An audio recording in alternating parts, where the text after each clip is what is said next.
जब तक इस जीवन में किसी निष्णात प्रेम स्वरूप ऐसे जिनका मन जगदीश में लगता हो, शांताकारम हो, आनंदित रहते हो, सेवक हो, भक्त हो, जो सदा तुम्हारा मन भगवान, ज्ञान, गुरु, भक्ति, शांति की ओर लगाते हो, क्या ऐसे लोग तुम्हारे मित्र हैं?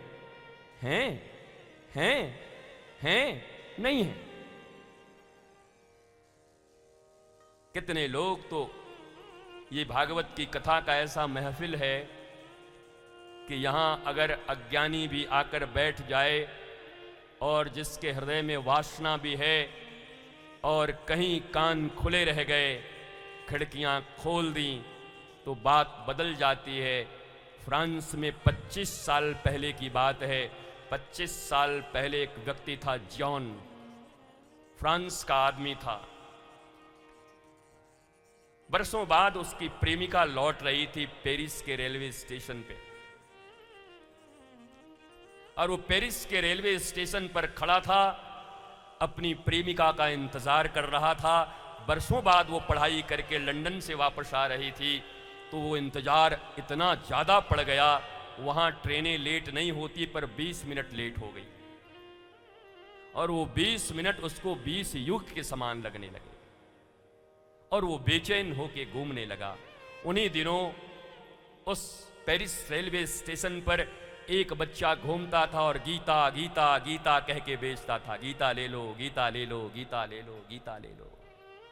वो आदमी बार बार हटाता था, अरे हट जा, कहां से कौन सा किताब। उसकी आंखों में अपनी प्रेमिका से मिलने की चमक थी। 3 वर्षों के बाद आ रही है, कैसी होगी, कैसी दिखती होगी, पता नहीं क्या क्या सपने देख रहा था। गीता वाला बार बार आता पिंड छुड़ाने के लिए कि ये पिंड छोड़ेगा नहीं, ले यार। जितने डॉलर थे दिए, गीता ले लिया। ट्रेन लेट हो गई, मन लगता नहीं था, सोचा जब खरीद ही लिया हूं तो जरा खोल कर देख लूं, और खोल कर पढ़ना प्रारंभ किया। इस दुनिया में गीता जैसा इंटरेस्टिंग और इतना थ्रिलिंग कोई आज तक बुक नहीं हुआ है, कोई ग्रंथ नहीं हुआ है भैया। जहां शुरुआत ही युद्ध के क्षेत्र से, युद्ध के क्षेत्र में, अरे वो कोई व्यासपीठ लगी थी मेरी तरह भगवान कृष्ण की, युद्ध का क्षेत्र था। हाथी चिघाड़ रहे थे, घोड़े चिल्ला रहे थे, चारों तरफ खनखना रहे थे, रणभेरियां बज रही थी, गालियां चल रही थी, ये टंकार धनुष के उठ रहे थे। वहां पर अर्जुन कहता है, मुझे कुछ सुनाओ, बताओ, तुम तो इतना मेरे लिए व्यवस्था कर देते हो, उसके बाद भी थोड़ी बहुत भी गड़बड़ी होती है तो मैं तुरंत तीर बाण लेकर, खबरदार। थर थर कांपते आयोजक, बोला कहां से बाबा आ गया ये? ओम की ध्वनि से मन के भीतर कितनी शांति आती है, इसका प्रमाण जो ओम की ध्वनि को, ओम के उच्चारण को अपने गुरु के आज्ञा और शास्त्रों के आज्ञा अनुसार करेगा। शायद तुम्हारे डॉक्टर जो मानसिक डॉक्टर हैं, जो मानसिक दवाइयों में 70% अफीम मिला करके तुम्हें देते हैं, उनसे तुम्हारे डिप्रेशन, टेंशन, तुम्हारे रोग दूर नहीं हो सकते।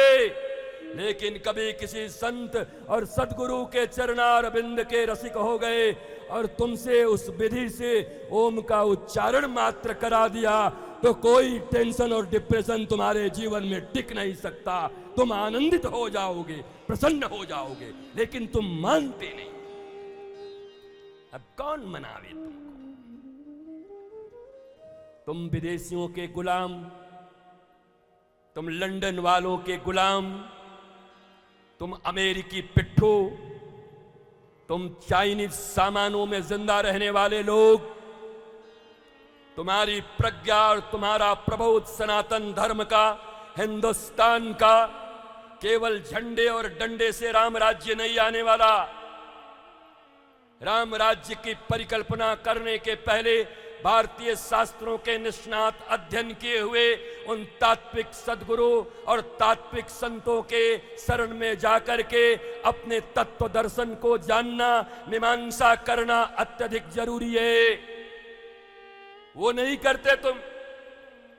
एक जाकिर नायक खड़ा होगा और तुम्हारे ढोल बजा देगा, तुमसे ऐसे ऐसे प्रश्न करेगा कि तुम्हारे पास क्या, तुम्हारे दादाजी के पास भी उसका उत्तर नहीं है।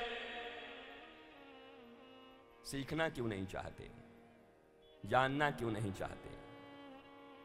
क्यों अपने आप को ज्ञानी बना करके अपने आने वाले संतानों को अग्नि में झोंकने की पूरी तैयारी कर चुके हो? तुम्हारा अहंकार इतना बड़ा हो गया है कि अपने अहंकार के कारण अपने आने वाली पीढ़ियों को मिटा देना चाहते हो। जैसे स्वयं डिप्रेशन और टेंशन में जिंदा हो, अपने आने वाले बेटे बेटियों और बहू को भी वैसे ही जीवन देने की तैयारी कर रहे हो। कैसे मां बाप हो? हर मां बाप ये चाहता है मेरा बच्चा आनंदित रहे, प्रसन्न रहे, सुखी रहे, मस्त रहे। तुम्हें किसी ने पढ़ा दिया कि जिनके पास ज्यादा पैसे होंगे वही सुखी होंगे। तुम्हें किसी ने पढ़ा दिया जिनके पास, जिनके नाम ज्यादा होंगे वही सुखी होंगे। तो फिर वो क्यों नहीं सुखी हो गए? सुशांत सिंह राजपूत, वो टीवी एक्ट्रेस क्यों नहीं हो गए? उनके तो नाम की भी कमी नहीं थी, पैसों की भी कमी नहीं थी। क्या कमी पड़ गई? विचार, संस्कार, ज्ञान, विज्ञता। और तुम इससे दूर रखना चाहते हो अपने बच्चों को।